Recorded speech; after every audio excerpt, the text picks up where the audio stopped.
Bismillahirrahmanirrahim. Assalamualaikum warahmatullahi wabarakatuh. Pada kesempatan kali ini saya Muhammad Rafael Faruk akan menjelaskan bagaimana menganalisis data sesar pada StereoNet. Yang pertama yang kita butuhkan adalah 2 kertas kalkir untuk 2 soal, terus WolfNet sama millimeter block untuk memproyeksikan bidang sesar pada 3 dimensi bidang sesar. Langsung saja, yang pertama dari soalnya itu NOR 333 derajat east dengan dip 53 derajat, pitch-nya 30 menuju west naik ya. Pertama kita buat bidangnya dulu, strike-nya 333 derajat sekitar di sini. Lalu tempatkan strike-nya ini pada north-nya WolfNet seperti ini. Lalu karena pitch-nya mengarah ke W, maka kita buat dip-nya ambil dari sisi west 53 derajat sekitar di sini, lalu buat bidangnya seperti ini. Nah, dari bidang dipnya ini diketahui juga di soal bahwa pitch itu 30 menuju west. Seperti ini. Nah, kita gambar 30 tambah 30 derajat dari north WolfNet. Kita tambah 30 derajat sekitar di sini.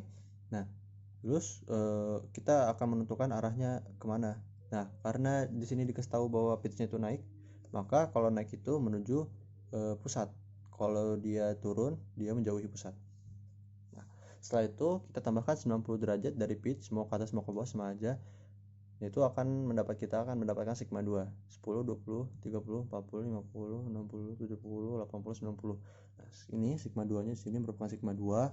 Nah, untuk mendapatkan sigma 1 dan sigma 3 bagaimana caranya? Kita tempatkan sigma 2 di ekuator terlebih dahulu. Seperti ini, kira-kira kurang lebih. Nah, seperti ini. Nah, setelah itu kita buat buat bidang sigma 2. Pertama kita tambahkan 90 derajat dulu sekitar di sini, lalu buat bidangnya seperti ini, saya garis putus-putus supaya jelas. Nah, kemudian dari pitch ini seharusnya kalau bidangnya benar tuh proyeksi bidang dari sigma 2 itu akan menyentuh pitch sama seperti gambar ini. Nah, setelah itu dari pitch ini kita tambahkan 45 derajat ke atas dan 45 derajat ke bawah untuk mendapatkan sigma 1 dan sigma 3. Cuman kita nggak tahu nih yang mana sigma 1 dan sigma 3. 45 derajat ke bawah sekitar di sini dan 45 derajat ke atas sekitar di sini. Nah, arah panah dari pitch ini menunjukkan sigma 3 karena dia menunjukkan pergerakan semu, yang artinya gaya yang dihasilkan itu lebih lemah.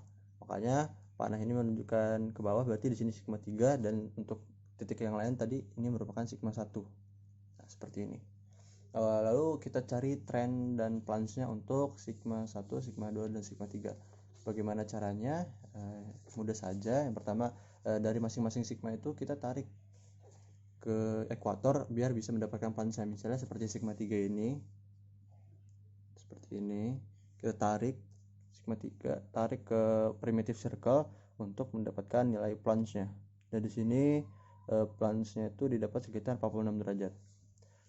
Begitu juga untuk sigma 2 dan sigma 3. Dan untuk mencari trend bagaimana caranya? Kita tempatkan lagi north dari kalkir sesuai dengan north dari WolfNet seperti ini. Lalu kita hitung saja besar derajat yang dihasilkan. Di sini misalnya T3 di sini sebesar 2, 4, 5 derajat. 5 derajat kita tulis 5 derajat. Begitu juga untuk sigma 1 dan sigma 2. Selanjutnya untuk soal nomor 2 yaitu seperti ini. North 147 derajat east dengan dip 45 derajat, pitch-nya 9 derajat menuju east menganan atau dextral.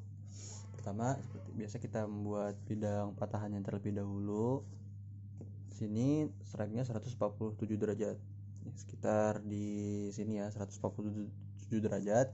Lalu strike-nya ini kita tempatkan pada north. Seperti ini.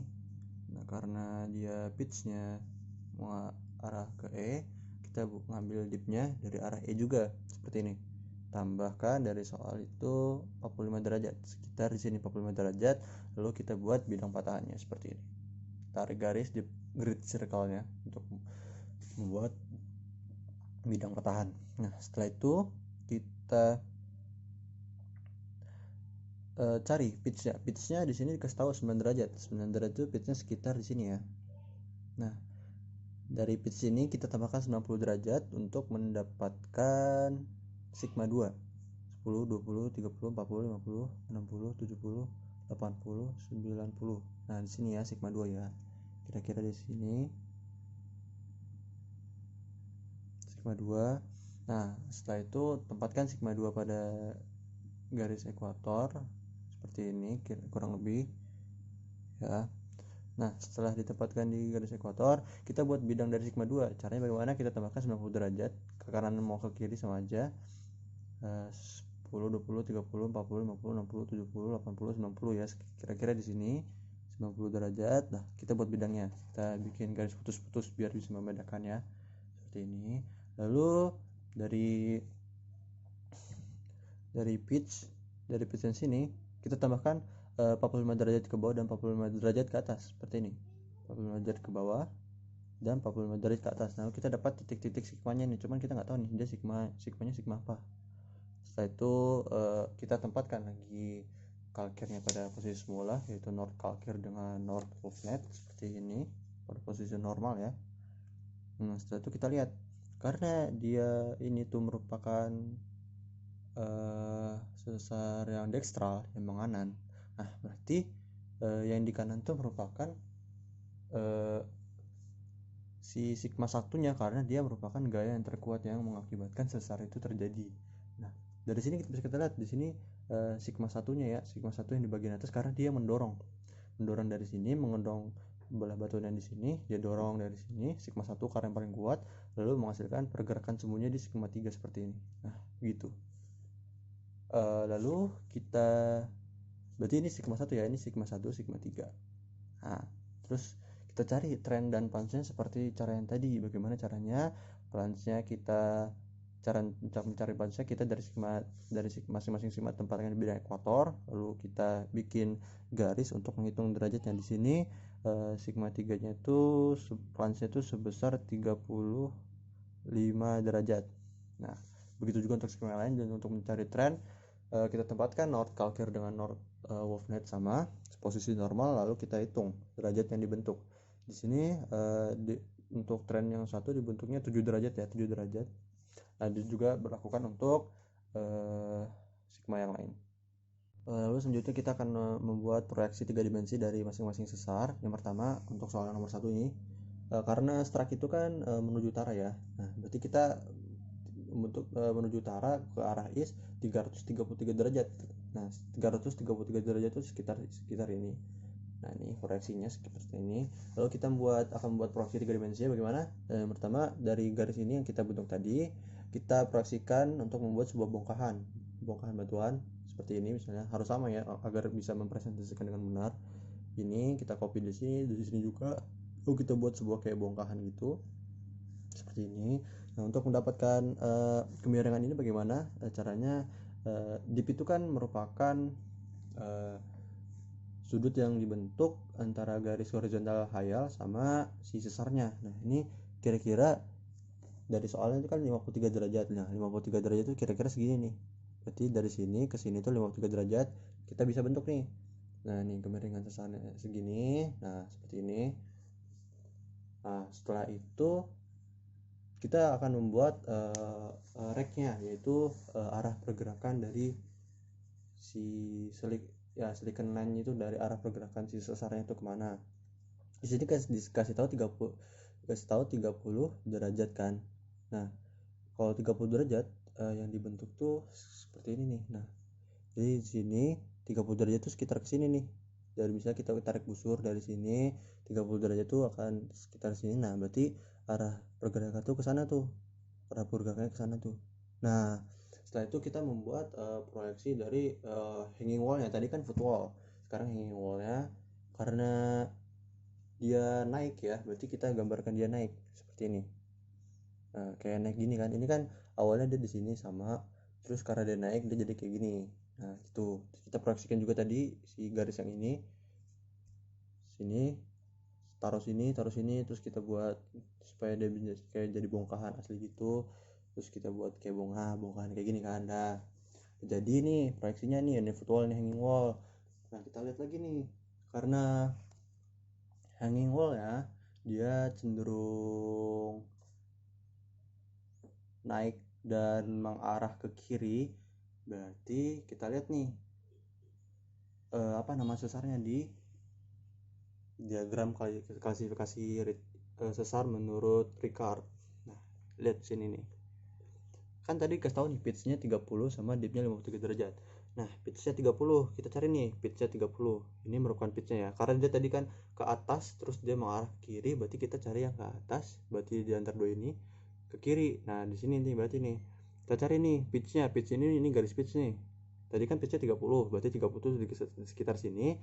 Nah dipnya tuh dari sini menuju sini nih, nah 90 di sini 90. Nah karena tadi dipnya 53, pitchnya 30, berarti kan pitchnya 30, dipnya 53, berarti sekitar sini. Nah berarti nama sesar ini menurut diagram Ricard ini nomor 22. Nah nomor 22 di sini apa? Nomor 22 itu adalah reverse left slip fault. Berarti nama sesar ini adalah reverse left slip fault. Lalu untuk sesar yang kedua, ini soalnya ya, seperti tadi juga kita bikin karena strike itu mengarah ke north terhadap east juga di sini guys tahunnya, berarti bikin searah jarum jam 147 derajat seperti ini, 147 derajat. Nah terus sudah dibentuk nih garisnya kita proyeksikan lagi kayak tadi, kita bikin sebuah bidang di sini harus sama ya agar bisa mempresentasikan seperti ini, terus kita buat bongkahannya seperti ini. Nah ini juga nih, ini footwall ya, ini hanging wall.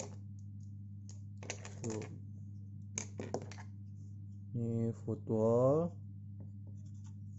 ini hanging wall ya. Nah, terus bagaimana kita juga membuat ini? Tadi seperti tadi kita dip itu kan merupakan sudut tidak bentuk antara bidang hayal horizontal sama si sesarnya. Nah, 45 derajat nih, sekitar segini nih, 45 derajat dari sini sampai sini. Nah, terus kita bisa buat nih arah kemiringan dipnya. Nah, segini, terus kita buat bongkahannya nih, kurang lebih seperti ini untuk footwallnya. Nah, terus karena dia dextral, berarti kan dia mengarahnya ke arah menganan kan, yang blok batuan sebelah kanan tuh ke arah kita, seperti ini jadinya. Dia menganan, dia kayak seperti ke arah kita gini, sementara footwallnya ke arah kiri, ke arah sono, menjauhi kita. Nah ini yang dinamakan dextral, sesar yang menganan gitu kan. Nah seperti ini kurang lebih. Nah terus dikasih tahu juga bahwa reknya itu 99 derajat. Bagaimana cara membuatnya? Dari ini, garis ini kita buat 9 derajat nih, dari sini sampai ke sono nih, dari sini sampai sini tuh sekitar 9 derajat nih. Nah berarti ini arah pergerakannya tuh gitu, dia tuh kayak membuat kayak silicon line pada si footwallnya itu yang menunjukkan bahwa arah gerakannya itu ke sono.